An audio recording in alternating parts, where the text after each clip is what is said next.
The notification from the county assessor's office arrived on a Tuesday morning, buried among utility bills and credit card statements. Property transfer notification. 1247 Maple Street has been transferred to new ownership.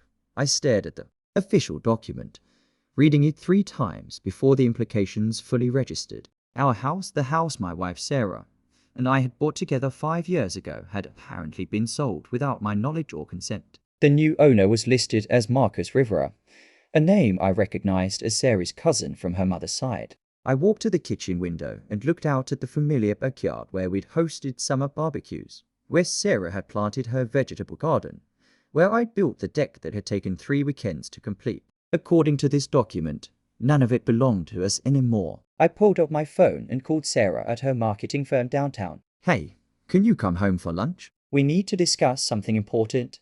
Her voice was tense when she asked, "What kind of something?" I held up the notification letter, though she couldn't see it. "The kind that involves property transfers and family members. I didn't know we're in the real estate business." The silence on the other end lasted long enough that I knew she understood exactly what I'd discovered. What Sarah didn't realize, what she'd apparently forgotten in her rush to execute whatever scheme she'd planned, was that my name was still on the deed as joint owner. In her mind, she'd completed a secret sale and solved whatever financial problem had driven her to this deception. In reality, she'd just committed real estate fraud, and I had all the legal documentation to prove it. My name is Michael Thompson, 34 years old, senior real estate attorney at Brennan and Associates, where I specialize in property law and real estate transactions. I spend my days reviewing deeds, title transfers, and mortgage documents, ensuring that property changes hands legally and that all parties understand their rights and obligations. I've seen every type of real estate fraud imaginable, from forged signatures to false identity schemes, and I understand exactly how property law protects legitimate owners from unauthorized transactions. This knowledge has made me meticulous about maintaining proper documentation in my own affairs, a habit that was about to prove invaluable in ways I'd never anticipated. Sarah and I had been married for 6 years, together for 8. We'd bought our house in 2018 when the market was more affordable, both of us signing the mortgage and deed as joint owners with rights of survivorship. The house was our biggest investment and our greatest source of pride, a 1,960 ranch-style home that we'd slowly renovated into exactly what we wanted. I'd handled all the legal paperwork myself, ensuring that both our names were properly recorded on all documents and that our ownership rights were absolutely clear. Our marriage had been stable, if not particularly passionate in recent years. We'd settled into comfortable routines. Sarah focused on her career in marketing, me building my practice in real estate law. We shared household responsibilities, took annual vacations, and talked occasionally about starting a family. There had been no dramatic fights, no obvious signs of marital discord, no indication that Sarah was planning something as drastic as secretly selling our home. However, looking back with the clarity that comes from discovering a betrayal, I could identify warning signs I'd missed or dismissed. 3 months ago, Sarah had become unusually interested in our home's value, asking me to research comparable sales in the neighborhood. When I'd provided the information, she'd seemed disappointed by the figures. Our house was worth approximately $385,000, a healthy increase from the $290,000 we'd paid, but not the windfall she'd apparently hoped for. Around the same time, she began receiving phone calls that she'd take in another room, speaking in hushed tones that stopped when I entered. She'd also started working late more frequently, though when I'd called her office to suggest dinner, her assistant had mentioned she'd left hours earlier. These inconsistencies had registered, but hadn't seemed significant enough to warrant concern. The final warning sign had been Sarah's sudden interest in our important documents. 2 weeks ago, she'd asked where I kept the house deed, claiming she needed it for insurance purposes. I'd shown her the fireproof safe in our home office where I stored all crucial paperwork, including the original deed, mortgage documents, and property insurance policies. She'd nodded and thanked me, but I'd noticed her paying particular attention to the safe's combination. Now, standing in our kitchen with the property transfer notification in my hands, these seemingly innocent behaviors formed a clear pattern. Sarah had been planning this secret sale for months, gathering information, making arrangements, and positioning herself to complete the transaction without my knowledge or consent. I spent the afternoon researching the supposed sale through public records and professional databases I accessed through my law firm. The picture that emerged was both brazen and legally problematic. According to the documents, Sarah had sold our house to Marcus Rivera for $295,000, approximately $90,000 below market value. The transaction had been completed through a private attorney I didn't recognize, with closing scheduled for the following week. Most damaging to Sarah's scheme was a fundamental legal error.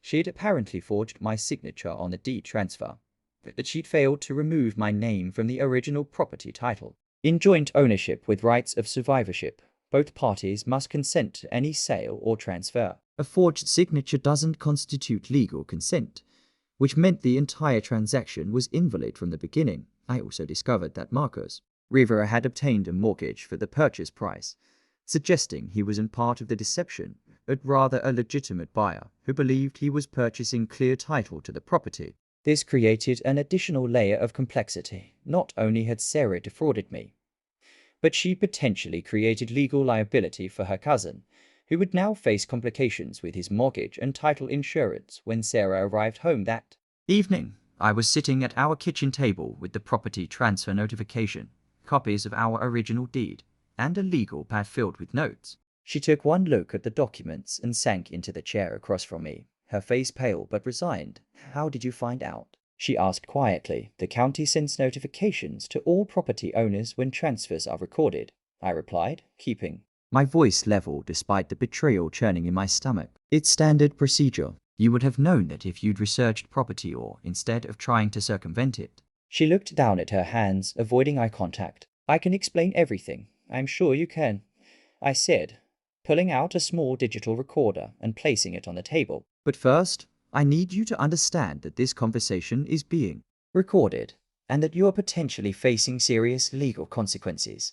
The explanation that followed was both predictable and disappointing. Sarah had been struggling with gambling debts. Online poker that had started as casual entertainment art had escalated into a serious addiction. She'd lost approximately $45,000 over the past year, money she'd initially borrowed from credit cards and personal loans. When those sources were exhausted, she'd begun looking for ways to access larger amounts of capital. "I thought I could sell the house, pay off the debts, and find us a new place to live," she said, her voice barely above a whisper. "I knew you'd never agree to it, so I planned to present it as already completed. Marcus needed a house and could get financing, so it seemed like a solution that would help everyone. Except that you forged my signature and attempted to sell property you don't have the legal right to sell alone," I pointed out. "Even if your motivations were understandable, your methods were criminal." She looked up sharply. "Criminal? It's our house, Michael. We're married. Marriage doesn't give you the right to forge my signature or sell jointly owned property without my consent," I explained with professional detachment. "You've committed real estate fraud, identity theft, and possibly wire fraud if any of this involved electronic communications." The color drained from her face as she realized the legal implications of her actions. What happens now? I had spent the afternoon considering exactly that question. I had several options. I could report the fraud to local authorities, potentially resulting in criminal charges against Sarah. I could file a civil lawsuit to void the sale and recover any damages. I could work with Marcus Rivera's attorney to quietly resolve the situation without involving law enforcement. Or I could use my leverage to negotiate a resolution that addressed both the immediate legal issues and the underlying problems that had caused them. "That depends on several factors," I said carefully. "The most important being whether you're willing to take responsibility for your actions and work toward genuine solutions, rather than trying to manage the consequences." Over the next 2 hours, I outlined the legal reality Sarah faced. The sale was invalid because of the forged signature, but attempting to complete it was still fraud. Marcus Rivera was likely to face significant financial complications when his mortgage company discovered the title problems. Sarah could face criminal charges, civil liability, and professional consequences that would destroy her marketing career. However, I also explained that the situation could be resolved if she was willing to take specific steps immediately. She would need to contact the private attorney handling the sale and withdraw the transaction before closing. She would need to provide Marcus Rivera with complete transparency about why the sale was being cancelled. She would need to enter gambling, addiction treatment, and she would need to sign a comprehensive financial disclosure agreement that gave me oversight of our joint accounts and major financial decisions. What if I don't agree to these terms? She asked. Then I file criminal charges tomorrow morning and let the legal system handle it. I replied without hesitation. Sarah, you attempted to steal my half of our house to cover gambling debts. There are consequences for that level of betrayal, either through cooperation or through courts. She chose cooperation, but reluctantly. The next morning, she called the attorney handling the sale and requested an emergency meeting. I accompanied her, introducing myself as her husband and the joint owner of the property in question. The attorney, reviewing the original deed, immediately recognized the legal problems with the transaction. This sale cannot proceed, he concluded after examining the documents. Mr. Thompson's signature on the transfer document doesn't match the signature on the original deed, and more importantly, you cannot sell jointly owned property without consent from both owners. Sarah was forced to admit she'd forged my signature, leading to an uncomfortable conversation about legal liability and professional ethics. The attorney withdrew from representing her immediately, citing potential criminal violations he couldn't be associated with. The meeting with Marcus Rivera was more challenging. He'd already arranged financing, scheduled movers, and given notice at his current apartment. Learning that the house sale was fraudulent and would not proceed left him in a difficult position financially and practically. I don't understand, he said, looking between Sarah and me. Sarah told me you were both eager to sell quickly for personal reasons. She said you'd already found another place to live. Sarah misrepresented the situation. I said diplomatically, I never agreed to sell the house, and she didn't have the legal authority to complete the transaction without my consent. Marcus's initial anger was directed at Sarah, but as the conversation continued, he began to understand the broader implications. This is going to create problems with my mortgage company, he realized. I'll need to explain why the sale fell through, and they might not approve alternative financing quickly enough to prevent other complications. I helped him understand his options and provided contact information for several real estate attorneys who could help him navigate the situation.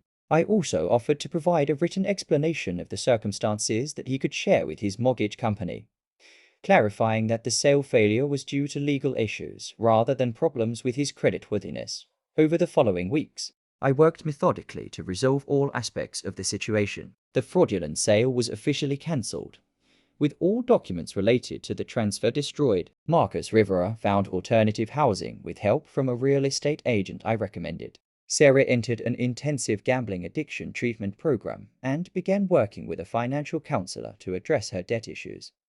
The financial aspects required more complex solutions. Sarah's gambling debts totaled $47,000, spread across multiple credit cards and personal loans. Rather than liquidating assets or borrowing against our home's equity, I negotiated payment plans with her creditors, using my legal expertise to ensure the terms were manageable and wouldn't create additional financial stress. I also implemented strict financial oversight measures. All joint accounts required both signatures for withdrawals over $500. Sarah's individual accounts were monitored by the financial counselor, with regular reports to ensure she wasn't accumulating new gambling debts. We established a transparent budgeting system that accounted for every dollar and made it impossible for significant financial problems to develop without my knowledge. The personal aspects of our relationship were harder to address. Trust, once broken by attempted fraud, couldn't be rebuilt through legal documents or financial oversight. Sarah attended individual therapy in addition to gambling addiction treatment, working to understand why she'd chosen deception over honest communication about her problems. I was afraid you'd leave me if you knew about the gambling, she admitted during one of our monthly check-in conversations. I thought if I could just solve the problem myself, we could move forward without you ever knowing. The gambling wasn't the problem, I replied. The deception was. I might have been angry about the gambling, but I would have helped you address it. Forging my signature and trying to sell our house, that's a fundamental violation of trust that changes everything. 6 months after discovering the fraudulent sale, we were still living in the same house, but our relationship had been permanently altered. Sarah had made significant progress in her addiction treatment and had maintained gambling sobriety. The financial situation had stabilized, with debts being paid down according to the structured plan we'd established. However, the emotional foundation of our marriage had been severely damaged. I had developed a professional detachment towards Sarah that served me well in managing the practical aspects of our situation, but left little room for genuine intimacy. She had become, in many ways, a supervised probationer in our own home, someone whose actions I monitored and whose access to resources I controlled. The ultimate resolution came 8 months later when Sarah, having completed her treatment program and demonstrated consistent financial responsibility, asked for a divorce. Not because she was angry about the oversight or resentful about the consequences, but because she recognized that our marriage had become a legal arrangement rather than a loving partnership. "I understand why you can't trust me," she said during our final conversation about the future. "I violated that trust in the worst possible way, but I also can't live indefinitely under supervision. And you shouldn't have to be a warden in your own marriage." The divorce proceedings were handled professionally and amicably. Sarah received credit for the progress she'd made in addressing her gambling addiction and financial problems. I received the house and the majority of our other assets, which was fair given that she'd attempted to defraud me out of my share of our primary investment. A year later, I still live in the house on Maple Street, though I've made significant changes to make it feel like my space rather than a reminder of betrayal. Sarah has maintained her gambling sobriety and has built a new life that appears stable and honest. We communicate occasionally about legal matters related to our divorce, but we've both moved forward emotionally. The experience taught me several important lessons about the intersection of personal relationships and legal protections. Having my name properly documented on the property deed saved me from losing my home, but it couldn't save me from the emotional damage of discovering that my wife was willing to commit fraud rather than ask for help with her problems. I also learned that legal knowledge, while valuable in protecting against fraud, doesn't protect against the deeper betrayal of trust that makes such fraud possible. Sarah's attempt to secretly sell our house was ultimately about her inability to be honest about her struggles, not about her ability to navigate property law. My wife secretly sold our house to her cousin, thinking she could solve her gambling debts through deception rather than communication. She didn't know my name was still on the deed, which made her entire scheme legally invalid and potentially criminal. But more importantly, she didn't know that attempting to defraud your spouse doesn't solve financial problems, it simply creates bigger problems that destroy the foundation of trust necessary for any relationship to survive. The house is still mine, the legal documents are still properly filed, and the fraud attempt failed completely. But the cost of discovering what my wife was willing to do when she thought she could get away with it ultimately proved higher than any gambling debt she'd accumulated. Some violations of trust, no matter how well documented and legally protected against, leave damage that no amount of legal expertise can repair.